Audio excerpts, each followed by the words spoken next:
ya. Bismillahirrahmanirrahim. Assalamualaikum warahmatullahi wabarakatuh. Waalaikumsalam warahmatullahi wabarakatuh. Terima kasih kepada Bapak Ibu yang hari ini telah menyempatkan hadir di acara diseminasi penerapan budaya positif yang merupakan salah satu tugas saya sebagai calon guru penggerak angkatan 11 Kota Bandung. Terima kasih sudah hadir dan terima kasih juga sudah mau membersamai untuk belajar bersama-sama gitu ya. Di sini saya tidak akan mencoba menggurui Bapak Ibu semua, tapi di sini saya berusaha untuk mendiskusikan apa yang menjadi budaya positif di lingkungan kita semua. Nah, sebelum kita mulai, ya kita akan membaca basmalah dulu bersama-sama untuk kelancarannya. Bismillahirrahmanirrahim. Nah, kita mulai dari kata budaya positif. Yang namanya budaya itu Bapak Ibu kan bersumber dari akarnya tempat kita tinggal atau di akarnya atau fondasi diri kita sendiri. Dan apa yang sudah menjadi budaya biasanya itu akan dilakukan secara otomatis tanpa adanya paksaan. Maka dari itu ketika budaya positif hadir di sekolah, aturan-aturan yang mengikat itu harusnya sudah tidak ada karena anak-anak sudah paham tentang apa itu namanya budaya positif atau hal-hal yang dianggap baik atau dan diyakini oleh setiap orang. Nah, kita lanjut. Ini perkenalan aja, dan udah kenal semuanya ya. Oke, kita lanjut aja nih. Kita mulai untuk materi hari ini. Ada beberapa hal yang akan saya sampaikan. Pertama itu terkait dengan 5 kebutuhan dasar manusia. Terus itu ada hukum, konsekuensi, restitusi. Ada juga 5 posisi kontrol seorang guru. Ada juga segitiga restitusi dan yang lainnya. Dan juga kita akan membuat kesepakatan kelas atau mendiskusikan kesepakatan kelas yang udah Bapak Ibu buat di kelas masing-masing. Nah, ini yang materi yang akan saya sampaikan tadi. Kebutuhan nilai dasar manusia, disiplin positif, nilai kebajikan, teori motivasi, hukum, penghargaan, dan restitusi, 5 posisi kontrol, keyakinan kelas, dan segitiga restitusi. Kita mulai. Yang pertama adalah 5 kebutuhan dasar manusia. Ada yang tahu kira-kira 5 kebutuhan dasar manusia itu apa aja? Hidup, makan, bernapas, apa lagi?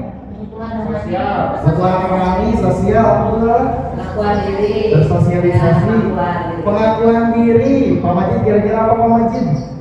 Kebutuhan manusia apa ya? Kalau dari segi agama mengenai apa Pak Majid kebutuhan dasar kita? Ketenangan. Nah, tapi kalau secara psikologi dan juga secara penelitian katanya 5 kebutuhan dasar itu dibagi menjadi ini bertahan hidup. Nah, bertahan hidup itu apa? Ini tuh hal-hal yang mendasar, betul. Makan, minum, istirahat yang cukup. Nah, itu bagian dari bertahan hidup. Kenapa kita mulai dari 5 kebutuhan dasar? Karena sebagai manusia merdeka itu dimulainya harus memenuhi 5 kebutuhan dulu ini gitu. Baru dikatakan sebagai manusia yang merdeka. Terus ada kasih sayang dan rasa diterima. Nah, kasih sayang itu pasti setiap orang itu menginginkan disayang gitu ya.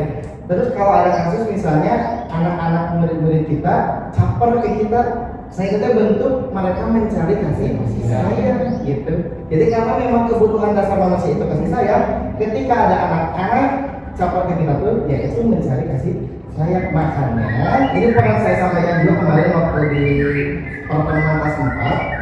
Kita terutama kalau udah punya anak, jangan sampai kantong kasih sayangnya itu kosong gitu. Karena kalau kantong kasih sayangnya kosong, dia akan mencari di luar untuk memenuhi kantongnya itu gitu. Yang Pak Gani? Betul. Pak Gani Kurang kasih sayang. Pak Gani ya itu nanti kita tanyain apa bahas di belakangnya Pak Gani ya. Siap. Gitu. Dan yang berikutnya adalah penguasaan. Jadi di sini tuh setiap manusia itu pasti mempunyai ego gitu. Ego pengen dihargai, didengar pendapatnya, itu penguasaan. Jadi dia tuh ingin merasa berkuasa terhadap dirinya sendiri ataupun pada lingkungannya. Tapi ada yang bisa mengontrol ego itu untuk bisa kalau di Kalau ketika menyampaikan pendapat dia lebih santai, lebih bisa mendengarkan juga orang lain. Tapi kalau kita tidak bisa menahan egonya, hanya pendapat kita sendiri gitu yang pengen didengar itu, karena itu bagian dari kebutuhan manusia, ada penguasaannya gitu. Dan berikutnya ada kesenangan. Nah, ini pasti semua orang juga ingin merasa senang ya. Kita sekarang kerja terus mendapatkan uang gitu ya. Pasti intinya mah sebenarnya kan mencari kesenangan ya. Untuk membeli kesenangan kita, terus untuk juga mengisi kekosongan kita yang asalnya bosan gitu ya. Memuaskan diri sendiri.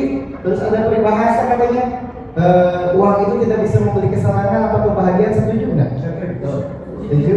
Tidak mutlak maksudnya. Tidak mutlak, betul. Ya kalau misalnya uang tidak bisa membeli kesenangan atau kebahagiaan, apalagi nggak punya uang ya? Iya. Hanya sebagian. Betul. Jadi ada kan kesenangan itu timbulnya bisa dari kesenangan fisik. Contohnya orang-orang yang suka olahraga, Bapak Ibu. Kalau mereka sering olahraga terus seminggu nih karena kegiatannya full terus ke olahraga, pasti badannya itu pegal-pegal. Badannya juga gitu.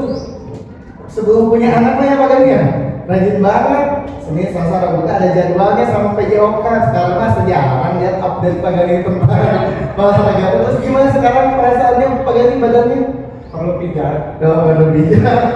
Terus juga ada kesenangan emosional gitu ya. Kesenangan emosional tadi berhubungan juga dengan rasa kasih sayang.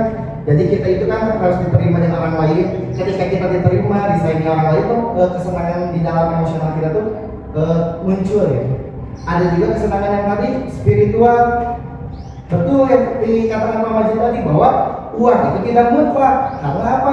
Kesenangan orang itu pemenuhannya beda-beda. Ada yang fisiknya, ada yang emosionalnya, ada yang spiritualnya gitu. Jadi kalau misalnya kita udah punya banyak uang tapi ternyata ada kekosongan di dalam diri kita kayak gitu rasanya, nah berarti dia tuh keperluannya kesenangan spiritual gitu. Luar biasa. Dan kebebasan. Semua orang itu sebenarnya nggak suka dengan yang namanya aturan. Bener enggak? Betul kan? Jadi memang semua orang tuh cuma kita tuh dibatasi dengan yang namanya akal pikiran. Jadi kebebasan yang kita lakukan itu boleh asalkan bertanggung jawab gitu. Apa yang kita lakukan asal bisa dipertanggungjawabkan boleh. Jadi kan ketika orang-orang mau berbuat sesuatu sebebas mungkin boleh, tapi kan mereka akan dikontrol oleh pemikirannya sendiri gitu. Dan setiap orang pasti memerlukan kebebasan. Dan ini juga berhubungan dengan disiplin positif, budaya positif yang ada di sekolah kita. Makanya kenapa anak-anak susah diatur?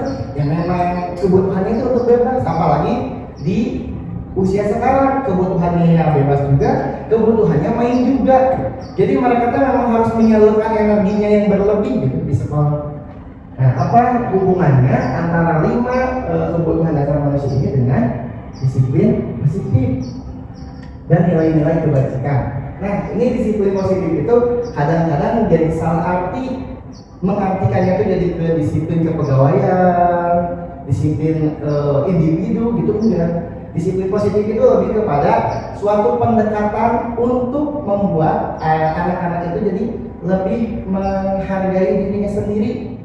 Jadi bertindak itu berdasarkan kemauannya sendiri dan berdasarkan apa yang mereka akan pertanggungjawabkan seperti itu. Terus nilai-nilai kebajikan ini adalah hal-hal yang kita anggap lumrah, pasti. Ketika kita melakukan sesuatu dengan berdasarkan nilai kebajikan, biasanya tanpa perlu paksaan. Jadi kenapa perlu sekali ada disiplin positif dan nilai kebajikan? Ketika kita ingin anak-anak kita disiplin, fondasi utamanya itu harus nilai kebajikan. Contohnya seperti ini. Nah ini artinya dulu, disiplin positif merupakan suatu cara penerapan disiplin yang mengajarkan untuk bertanggung jawab serta menumbuhkan kesadaran diri pada nilai-nilai kebajikan. Nah, menurut Bapak Ibu, sekarang ada pertanyaan nih, kita tanya satu-satu ya. Mungkin kan setiap orang punya pendapat berbeda. Menurut Bapak Ibu, mengapa saat mengendarai motor kita harus menggunakan helm? Kenapa Pak Majid? Itu satu Satu. tanggung jawab sebagai pengguna jalan, pengguna kendaraan. Betul. Harus taat pada aturan. Yang kedua melindungi diri untuk keselamatan. tidak mungkin pemerintah atau aturan dilakukan tanpa ada pilihnya positifnya gitu ya. Jadi pada intinya kita harus taat hukum, taat aturan untuk apa, untuk melindungi diri kita. Jadi balik lagi ke sendiri ya. Ya, kembali ke diri sendiri. Kalau kata Ibu Lala, kenapa sih kita harus pakai helm, Bu Lala? Sama kayak Pak Majid, kalau misalkan menggunakan helm itu kan merupakan suatu aturan yang sudah diterapkan gitu ya di pemerintahan. Tapi menurut saya juga kalau kita misalkan menggunakan helm memang untuk diri kita sendiri untuk menjaga keselamatan. Tapi mungkin masih banyak orang-orang yang belum taat aturan gitu ya, karena memang belum tahu gitu mungkin fungsi helm itu apa gitu. Mungkin itu aja sih. Ya, sorry. Menurut Bu Sari kenapa kita harus pakai helm ya?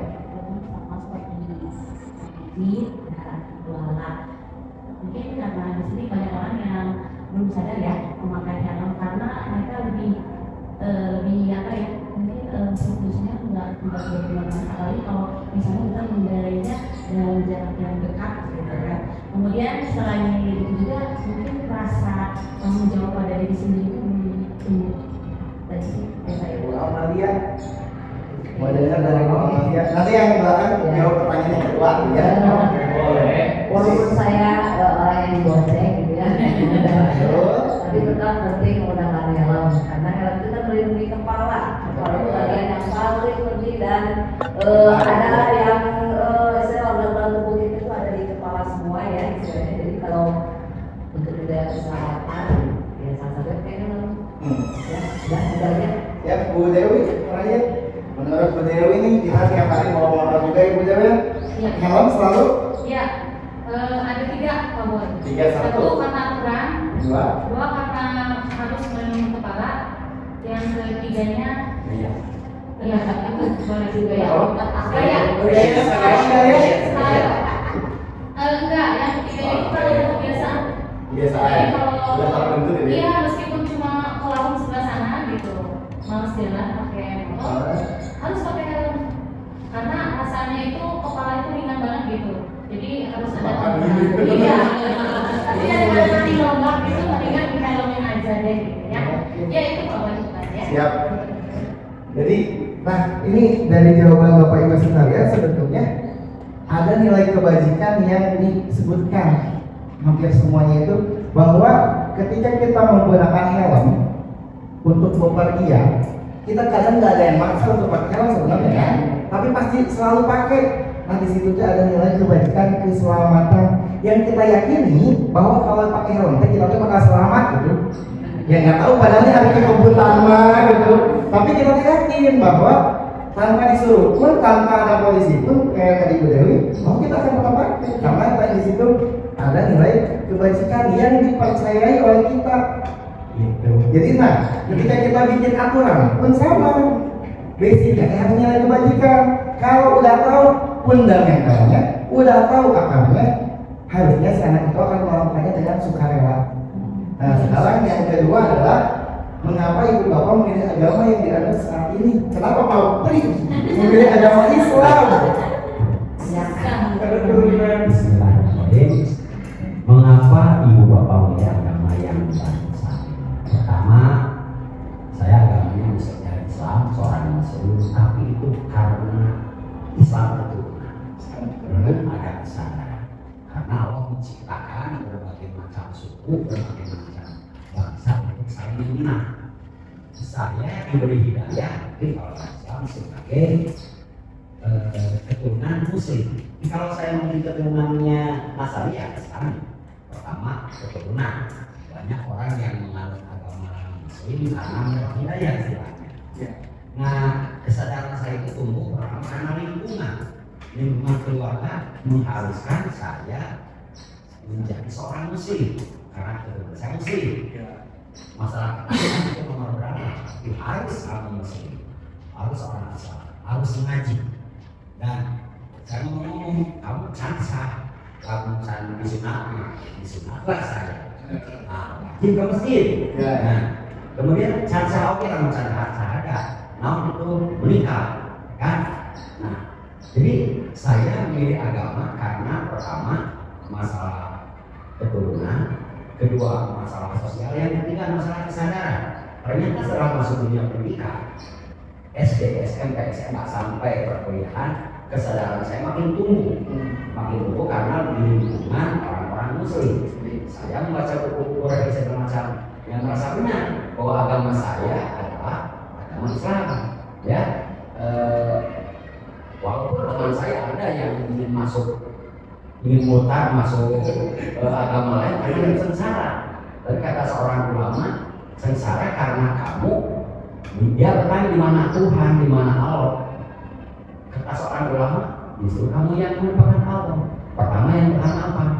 Sholat, puasa. Nah saat kamu ditinggalkan Allah, kamu justru yang meninggalkan Allah. Nah dengan kesadaran itulah saya makin yakin dengan usia lebih 50 tahun, mudah-mudahan saya berkeyakinan sampai akhirnya saya memilih agama yang dipercaya oleh saya, agama Muslim Islam. Terima kasih, itu mungkin. Kalau Pak Gila, bukan sudah ini kan ya? Untuk jawaban pertanyaan yang menurut saya, yang pertama betul, kita berada di lingkungan berdasarkan keturunan kan?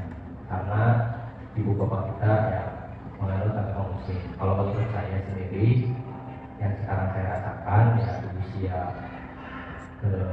remaja menuju kematangannya atau melewati masa lewat remajanya, ada sisi ketenangan kalau saya.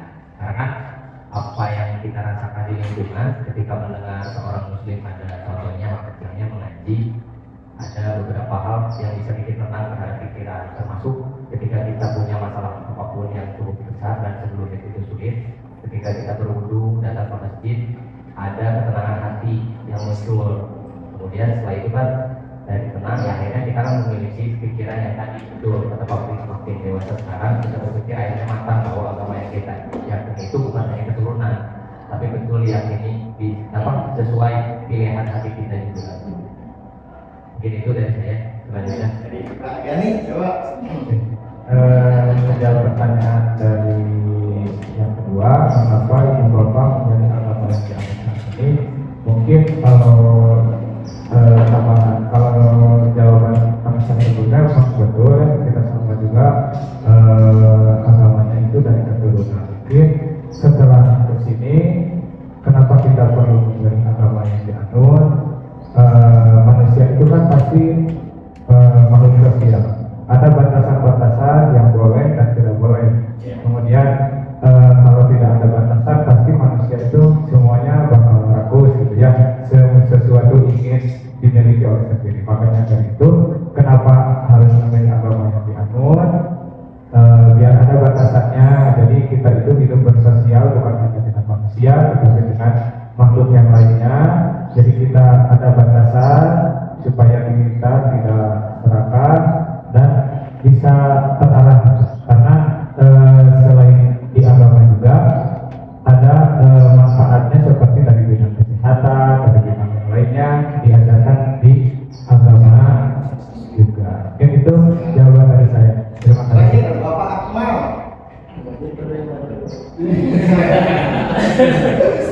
Semua dari agama ya. Coba menurut Akmal gimana Pak Akmal ini? Pak kan persepsi remaja ini. Gimana coba? Ya, menurut saya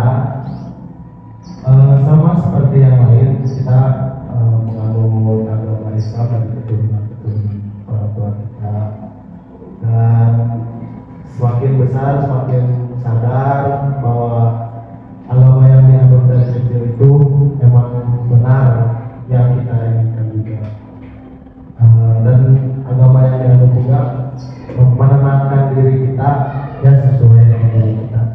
Begitu. Oke, siap.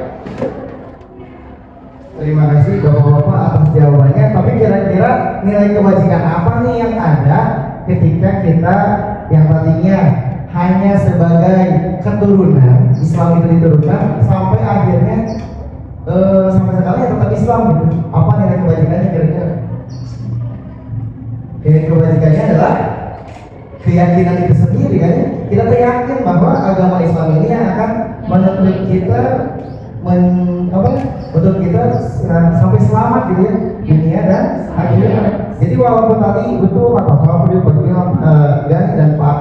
diturunkan, tapi buktinya kita tetap stay sampai detik ini di agama yang kita yang diturunkan, ya berarti kita mempunyai keyakinan bahwa ini akan menjadi keselamatan bagi kita gitu. Ya, jadi itulah ibu-ibu, nilai kebaikan ibu bapak, nilai kebajikan itu adalah hal yang benar-benar harus diyakini. Jadi ketika dijalankannya pun nggak berat gitu, nggak berat dan akan berjalan dengan sendirinya tanpa adanya paksaan.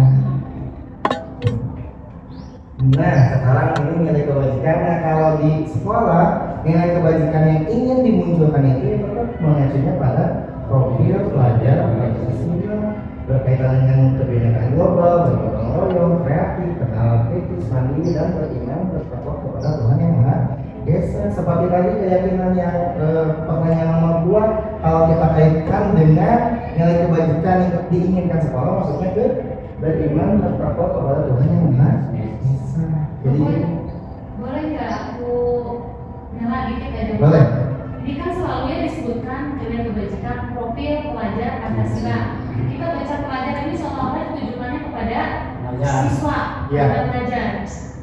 Apa ini berlaku nggak sih buat pengajarnya?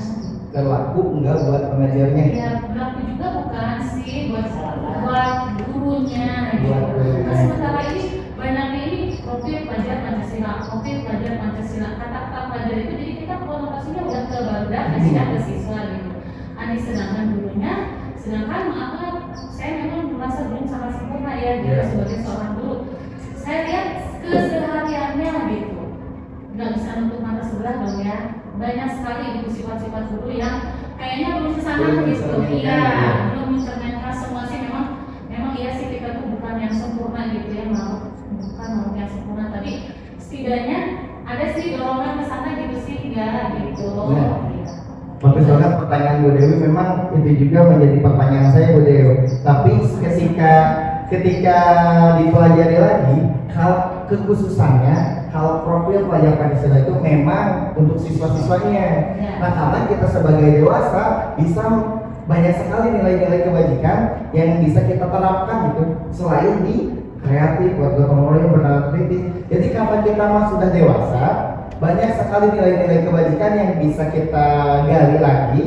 Jadi kalau untuk profil pelajar Pancasila itu sendiri memang dikhususkan untuk anak-anaknya. Jadi karena kalau di persekolahan kan tujuannya kan harus jelas. Jadi dibuatlah ini yang 5, 2, 3, 4, 5, 6 ini itu. Tapi kalau kita sebagai dewasa, kita mah bisa ke mana saja. Yang penting kita tahu nilai kebajikannya itu di mana.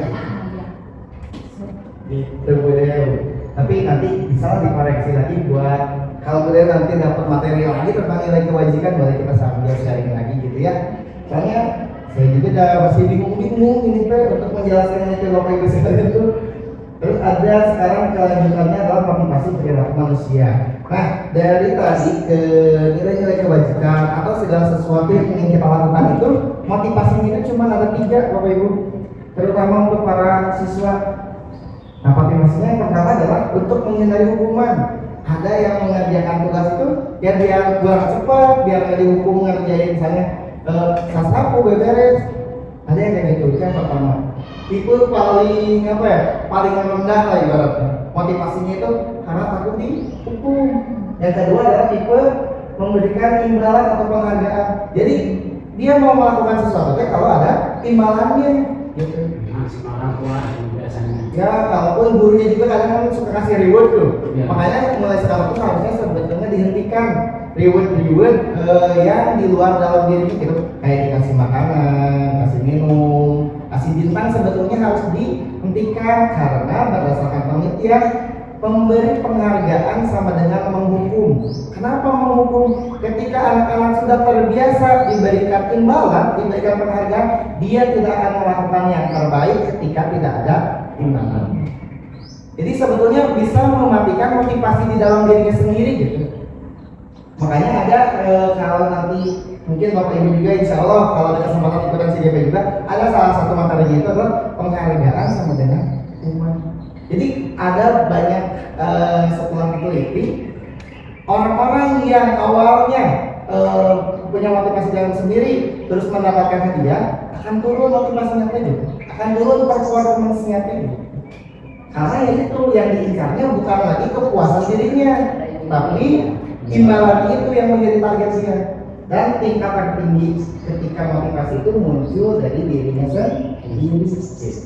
Jadi makanya ke teman-teman di kelas 4 terutama sekarang kemarin-kemarin juga awal-awal kita tuh pengen ngasih reward, imbalan dan sebagainya gitu ya ketika main games dan sebagainya, tapi kita mulai stop gitu. Karena ya tetap aja motivasi di dalam diri sendiri itu sama keyakinannya dengan nilai kebajikan. Apa yang dia lakukan sendiri itu pasti akan memunculkan hal yang lebih baik. Berikutnya ada 5 posisi kontrol. Ini ibu bapak guru, kita itu katanya seorang guru itu ada 5 nih perannya tuh. Ada yang menghukum, ada yang membuat merasa bersalah, ada yang teman, ada yang memantau, dan ada yang manajer. Kalau penghukumnya ini paling jelas karena dia itu hanya ya udah berfokusnya pada menertibkan siswa tanpa mau tahu apapun alasannya. Ketika peraturan sudah dibuat, dia melanggar langsung dihukum. Jadi tanpa ada diskusi apapun, pokoknya langgar hukum. Dan hukumannya itu biasanya tidak berhubungan dengan apa yang dia lakukan. Jadi misalnya mencoret-coret tembok, ada dihukum, lari hanya nyambung. Nah itulah tipe guru yang menghukum. Terus kalau membuat merasa bersalahnya kayak jadi nadanya mah lembut. Kamu emang gak akan malu kamu berbuat kayak gini. Jadi si anaknya dibuat down gitu secara dengan kata-kata yang halus, tapi jadi ngerasa itu salah gitu. Terus yang teman sebetulnya nggak salah dan ada baiknya kita sama anak-anaknya bisa dekat gitu ya. Tapi terlalu dekat kadang anak-anaknya terlalu bijak gitu. Dan kita bisa memposisikan sebagai teman, tapi si murid kadang jadi lupa memposisikan diri sebagai murid gitu. Pengen nanti sebagai teman kayak gitu. Nggak salah, cuma jadi kurang tepat. Terus kalau pemantau ini mah yang selalu mencatat nih udah nggak masuk sekolah berapa kali, terlambat berapa kali, catat terus. Nanti ketika misalnya akhirnya ketemu dengan dia karena guru piket misalnya, dia akan mengulas itu semua gitu dari hasil pantauannya, terus akan memberikan hukuman. Dan yang baik menurut teori mah katanya manajer. Kalau manajer mah jadi mengangkat lagi gitu motivasi anak-anaknya ditanya lagi kenapa kamu melakukan kesalahan, keyakinan pasalnya yang dilanggar, terus apa yang kamu akan lakukan untuk memperbaiki diri gitu. Jadi ada pendekatannya itu tidak pernah menjudge si anak gitu, tapi selalu mengkonfirmasi dan mengajak untuk menjadi lebih baik gitu. Jadi kalau secara tapi kadang-kadang kita juga harus bisa berperan sesuai dengan kondisinya gitu. Jadi kalau ketika perlu dihukum, kayak kalau kita nemu yang dibully, lagi dipukulin, masa kita langsung jadi manajer? Kenapa kamu mau balik kan enggak? Mending langsung diberhentiin, mending langsung dihukum. Karena kadang anak-anak itu kan nggak paham juga gitu ketika dibicarain baik-baik.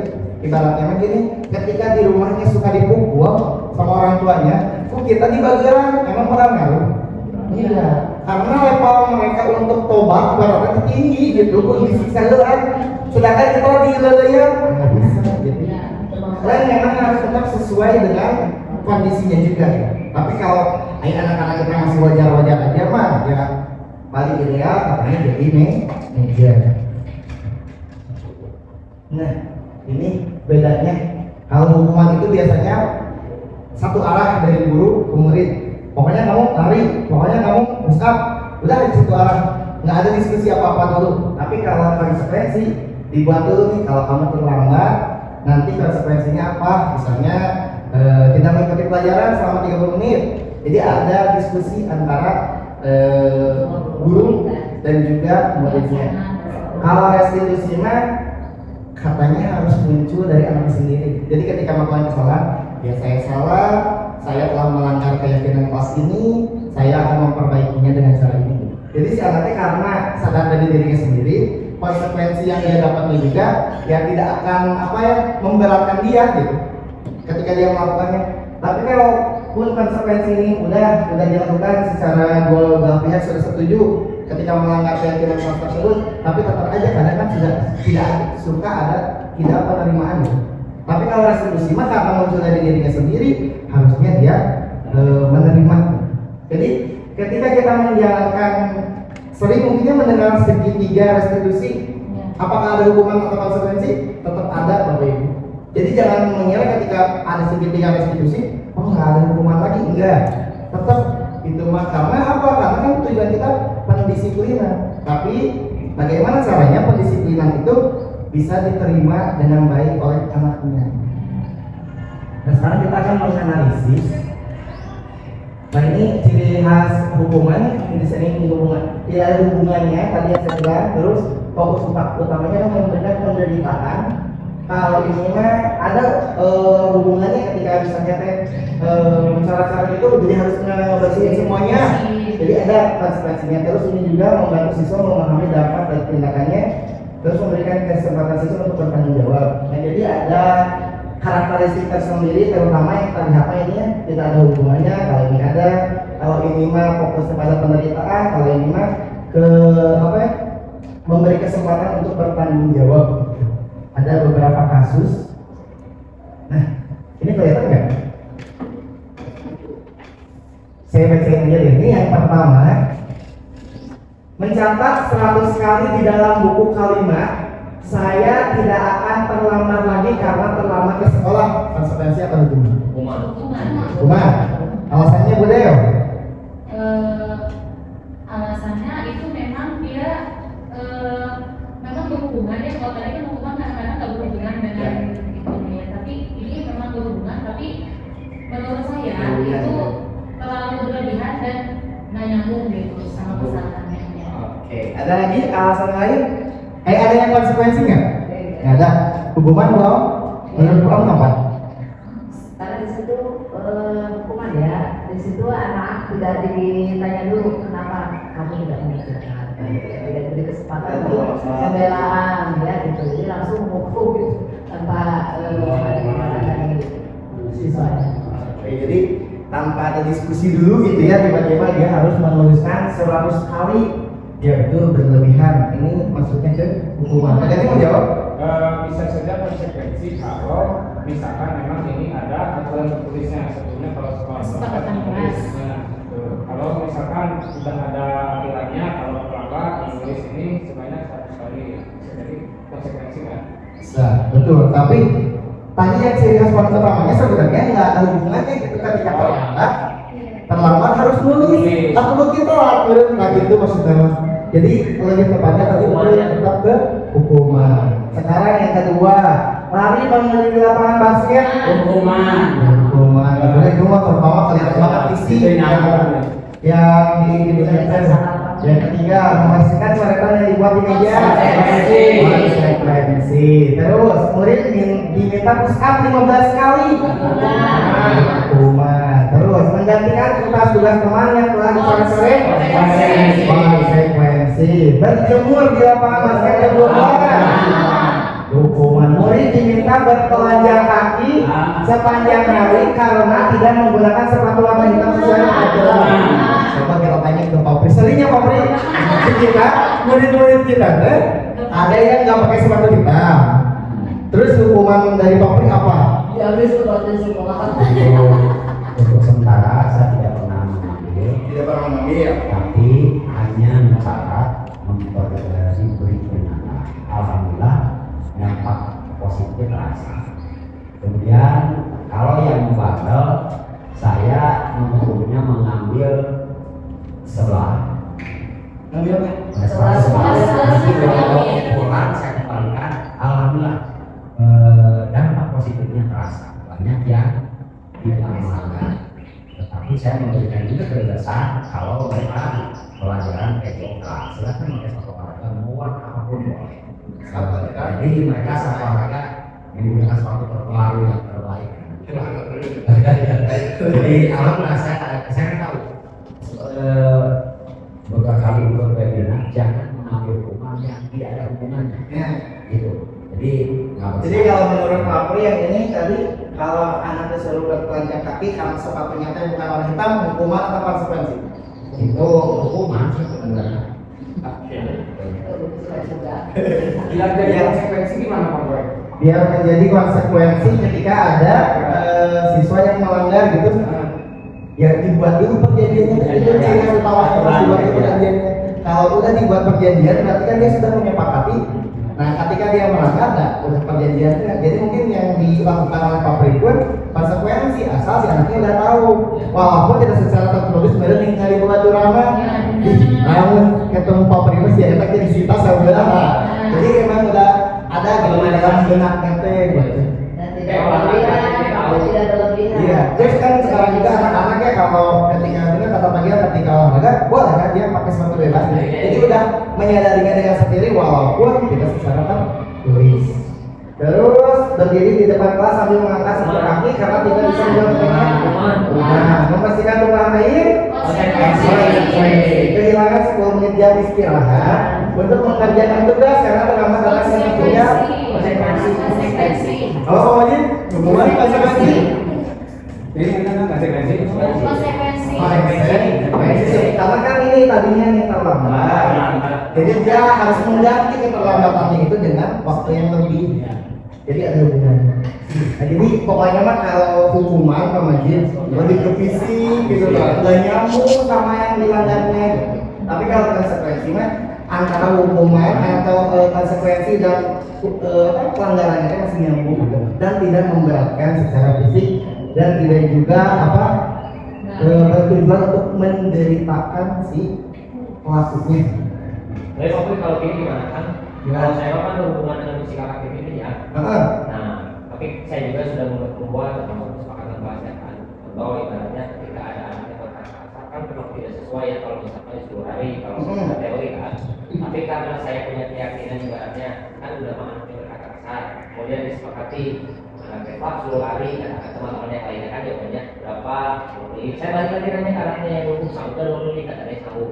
Terus dia lakuin apakah itu termasuk konsekuensi atau saya sebagai hukuman? Karena kan tidak ada hubungannya berkata kasar dengan lagi. Betul. Tapi hubungan yang ada itu antara hukuman dengan pelajarannya gitu ya. Jadi kalau hukuman perilaku dengan hukumannya nggak ada hubungan, tapi perilaku dengan mata pelajarannya ada hubungan jadi ya.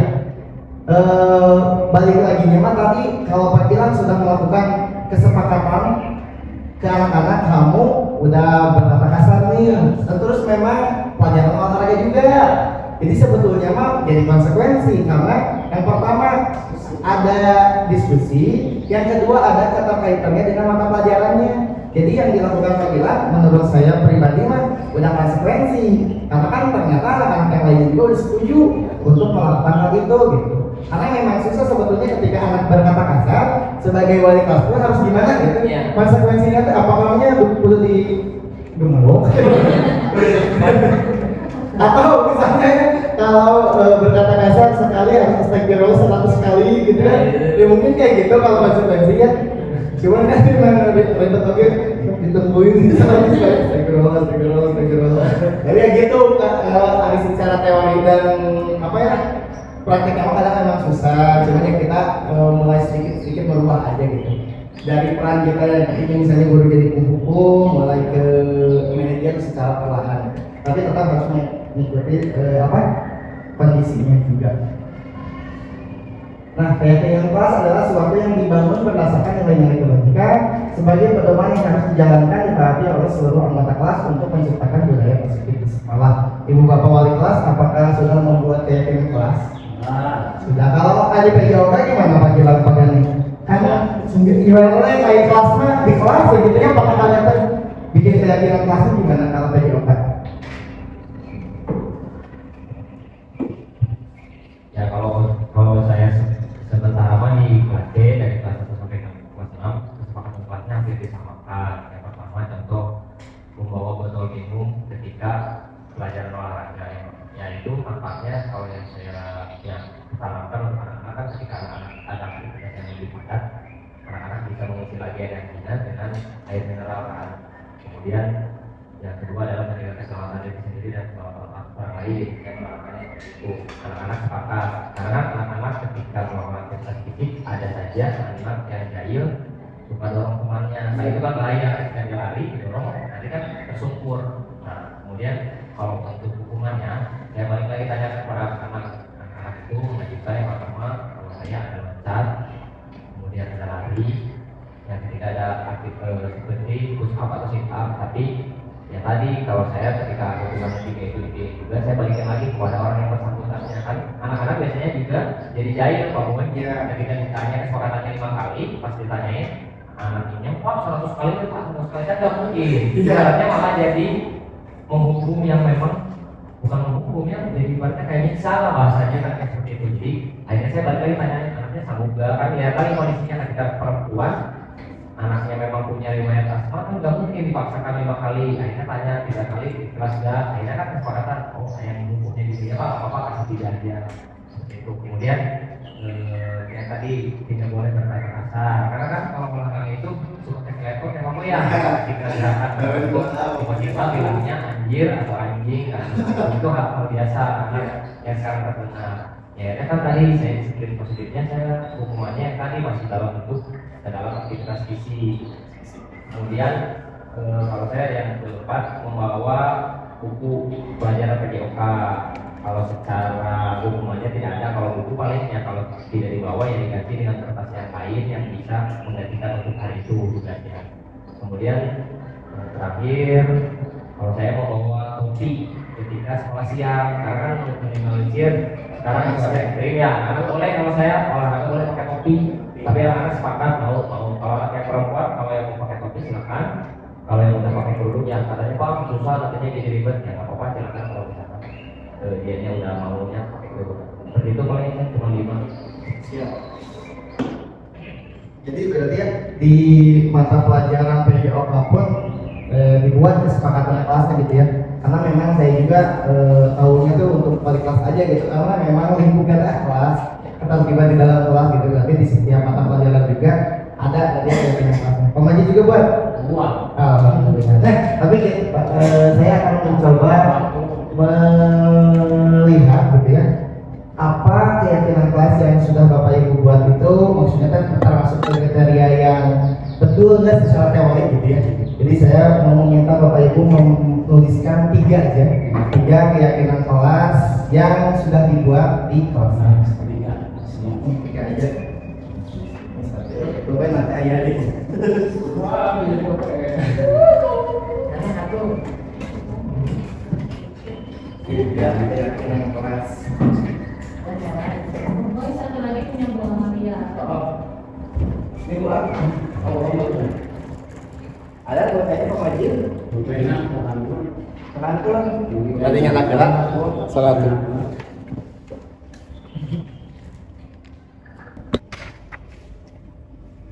3 keyakinan kelas.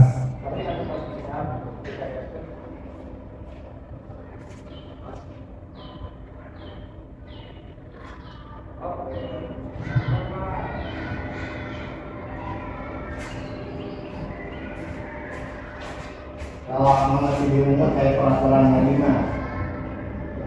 peraturan yang harus dilakukan. Tapi karena kan sekarang anaknya nggak mau aturan ya, jadi dia ubah jadi keyakinan. Keyakinan ini berarti kan siap dilakukan. Silakan Bapak Ibu dituliskan dulu 3 keyakinan kelas yang sudah dibuatnya. Terus sekarang 3 ya.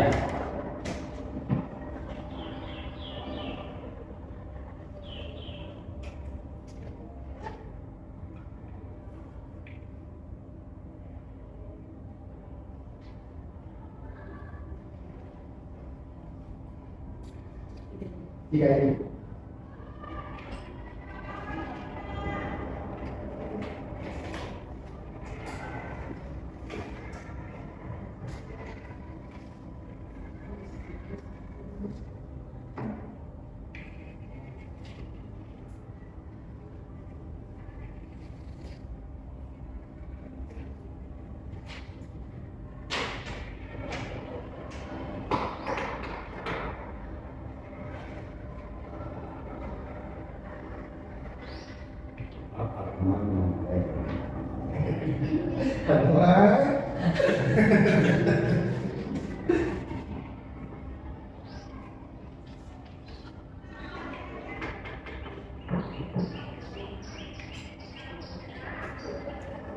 Apa ini yang tiga? Bu Laras yang tiga? Saya sudah? Oke, Bu Al. Ada yang tiga, Bu Del. Oke. Kira tadi yang bagian apa tadi udah diuruskan di mana Pak? Karena tadi masih ikut di mana? Kalau tidak garok, tidak garok. Boleh embel. Banyak Pak, nggak ada yang salah. Tapi kita coba perbaiki kalau ada yang kurang tepat gitu ya. Karena ini ada patokannya sebetulnya Bapak Ibu. Ketika kita membuat keyakinan kelas itu, kenapa disebut keyakinan bukan peraturan? Karena memang harus diyakini bersama-sama dan timbul dari si anaknya gitu ya. Nah, kita baca dulu. Keyakinan kelas bersifat abstrak berupa pernyataan-pernyataan universal yang mudah diingat dan dipahami serta harus diterapkan di lingkungan sekolah. Pernyataan keyakinan kelas senantiasa dibuat dalam bentuk kalimat positif. Nah, ini dulu yang pertama nih yang paling mudah dicerna oleh saya juga ketika mempelajari ini. Bentuk kalimatnya harus positif. Di sini ada yang masih menggunakan kata tidak? Tidak. Nah, jadi kayak contohnya itu kayak misalnya Tidak terlambat. nah, tidak terlambat ke sekolah. Padahal ada kata negatifnya ya? Dapat Tepat aku. Wih, mantap. Kalau ini tidak berkata Asik. Betul. Berkata dengan baik. Gitu. Jadi ada kata tidaknya diganti. Ya, betul. Jadi nanti kalau misalnya udah mau dibuat, ditempel, nah yang ada kata tidak itu harus Hapus lagi. diubah gitu ya. Tapi artinya apa sama. Terus nih ada yang berupa pernyataan-pernyataan universal. Kadang kita misalnya mengerjakan tugas piket. Jadi harus piket syaratnya harusnya mah katanya lebih universal. Bukan hanya piket, tapi pada intinya adalah menjaga kebersihan kelas. Kenapa kalau hanya piket, anak-anaknya menjaga kebersihan kelas? Gitu doang. bisa kita membersihkan kalau kelas yang akan dipakai dan sesudah digunakan. Betul. Terus juga kalau kita hanya terbatas tadi piket tidak universal, nanti teh anak-anak ya udah menjaga kebersihan itu waktu piket doang. Hari sekolah jajan tetap dimasukin ke mall gitu. Jadi harus ada kalimat yang abstrak tapi universal, misalnya membersihkan kelas untuk kenyamanan bersama. Jadi kan kalau membersihkan kelas mah kapan buat gitu? Posisinya kalau kita ingin nyaman, poinnya kan kalau kita ingin nyaman, kita harus kelasnya bersih. Jadi tidak hanya dilakukan pada saat piket, kapanpun. Mau itu udah jajan, berarti buang sampahnya ke tempatnya gitu. Jadi maknanya itu jadi luas gitu. Untuk menjaga kebersihan itu, jadi bukan hanya tiket, tapi membuang sampah pada tempatnya, tidak pernah menimbun sampah, selalu mengambil sampah yang terlihat, kayak gitu. Jadi harus berupa pernyataan yang universal dan bisa mengarahnya ke hal-hal yang lebih luas. Gitu. Tapi berkaitan gitu kalau kebersihan semuanya. Terus juga mudah diingat dan dipahami. Misalnya hindari saling mengejek, Hindari saling mengejek. saling berkata kasar, bisa nggak itu? Bukan. Hindari kalau menurut saya sih agak kurang positif aja sih gue, karena masih ada tentang apa kita hindari berkata ada kata negatifnya. Jadi biar tertanam di alam bawah sadarnya, maka yang diisikan juga harus kata-kata positif ya. Karena bahwa dia ingin anak-anaknya tidak berkata kasar, pengennya apa?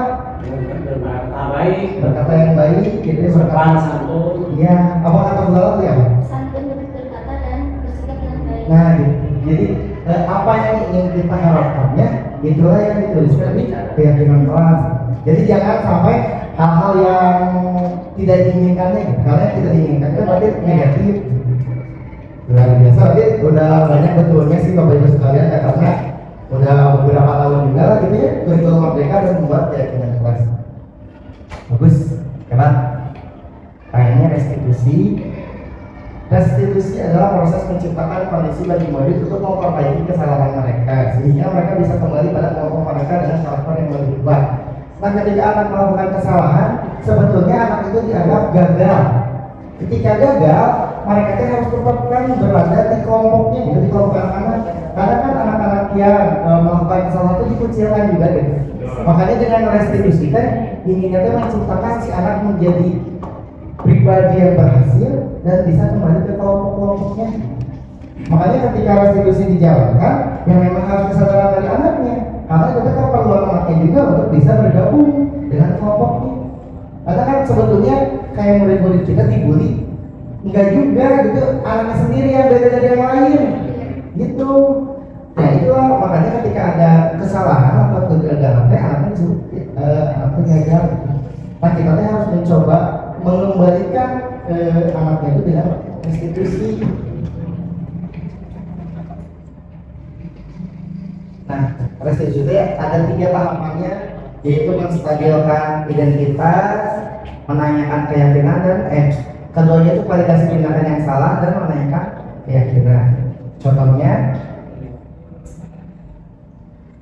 nah menstabilkan identitas itu jadi ditanya Bu, kalau di kurikulum Merdeka itu anak melakukan kesalahan atau tindakan yang salah itu dianggapnya sebagai salah satu proses belajar.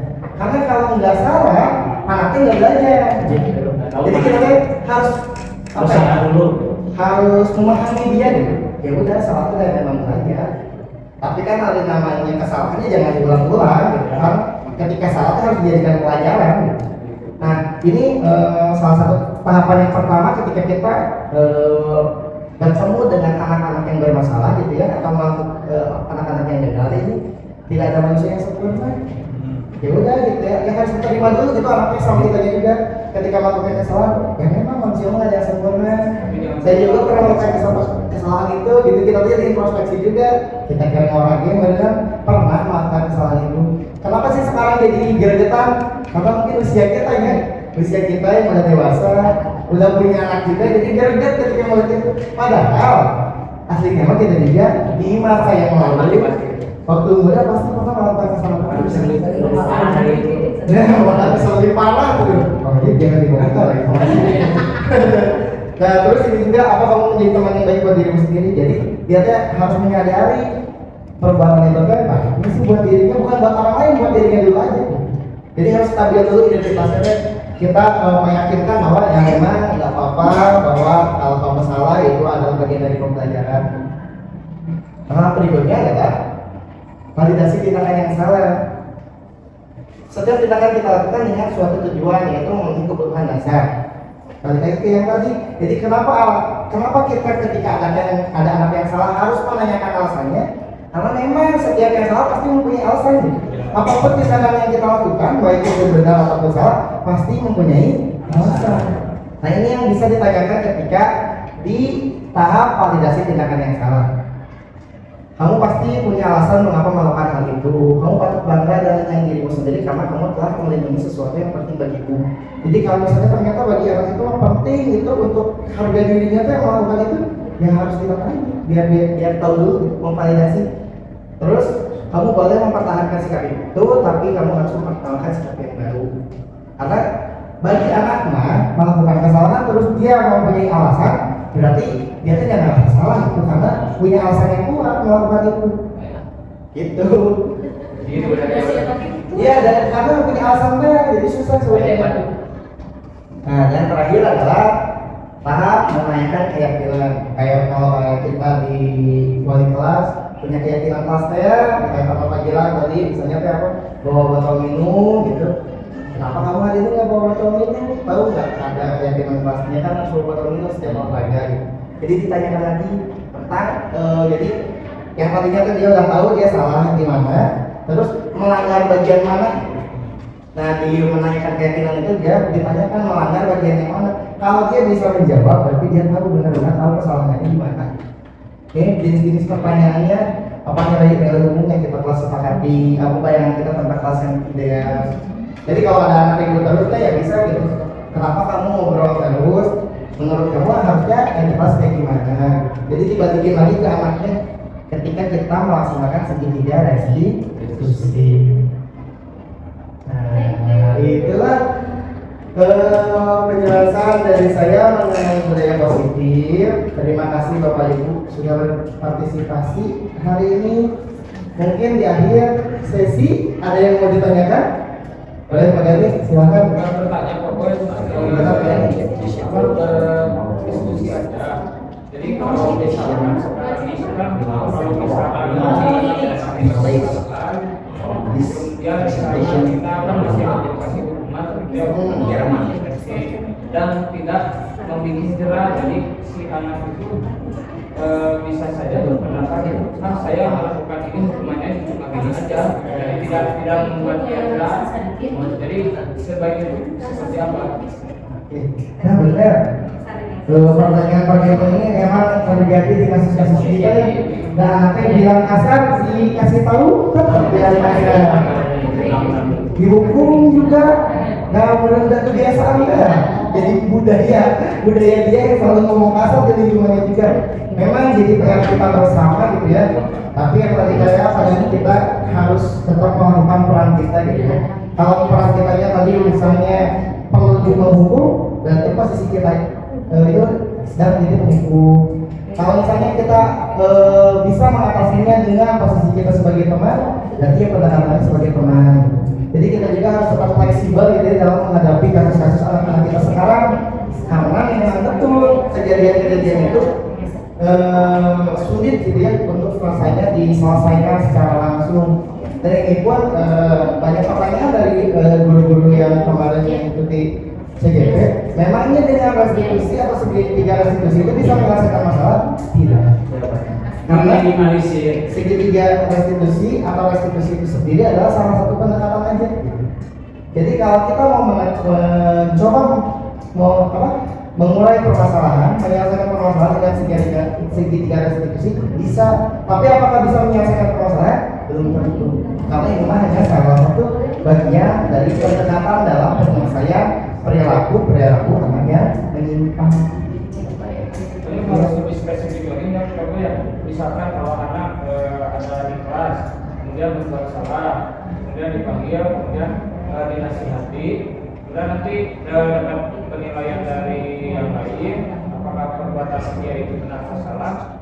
Nah, misalkan salah, tapi jangan dicemooh, misalnya kalau si pelakunya sudah terlibat maaf, ya itu harus sudah jangan dicemooh, paling harus dipercaya seperti itu. Iya betul. Jadi harus memang melibatkan banyak pihak gitu ya, bukan hanya guru dan muridnya. Karena kan ketika kita melakukan, ketika kita mau bertindak kepada murid kita, kadang si teman-temannya itu jadi ikut nimbrung dan ikut menghakimi gitu. Jadi memang harus banyak pihak yang terkait itu untuk penyelesaian permasalahan-permasalahan yang terjadi. Semuanya. Oh, kalau disurahkan ya. Nah, itu memang. Jadi intinya mah pada kita tetap harus ya menanamkan budaya positif di sekolah, karena ketika segala sesuatu hal baik sudah menjadi budaya itu akan dilakukan secara kontinu dan tanpa paksaan. Nah, salah satunya itu pendekatannya dengan tadi segitiga restitusi. Dan kita juga tetap harus memegang peran-peran posisi kontrol kita sesuai dengan kejadian-kejadiannya gitu. Jadi nggak bisa kita harus selalu jadi manajer. Hari budak kenal dan gelap, kurang lagi gitu. Banyak kita mau tetap mewakilkan kan pasti nggak bisa kayak gitu juga. Jadi balik lagi yang pertama budaya positif memang berat untuk dilakukan, tapi tetap kita di persekolahan harus menciptakan itu, mengusahakan itu. Kita sebagai guru, kita sebagai guru sudah tahu sekarang posisi kontrol kita ada di mana. Jadi kita harus bertindak sesuai dengan kondisi yang ada. Itu menyesuaikan posisi kita tuh, misalnya kalau lagi menghukum ya boleh, tapi lihat dulu juga kondisinya. Kalau memang sudah parah banget ya nggak apa-apa. Tapi kalau ada anak-anak yang masih bisa dibaiki, ya udah jadi manajer aja dulu. Terus ya tadi di segitiga restitusi yang paling utama adalah kita harus menyadari bahwa kesalahan adalah suatu pembelajaran dan tidak ada yang sempurna, dan kita pun pernah melakukan kesalahan. Jadi kita harus lebih menerima diri kita juga sebelum bisa menerima murid-murid kita yang sering melakukan mungkin kekeliruan.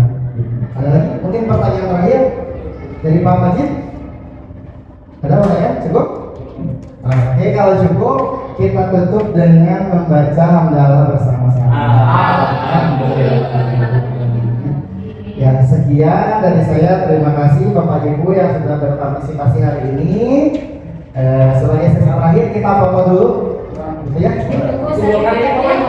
Di foto ya. Di foto satu ini boleh kita foto dulu gitu ya. Buat laporan, terus foto juga sama bapak ibunya. Apa? Pak. Iya, terima kasih. Kita foto dulu.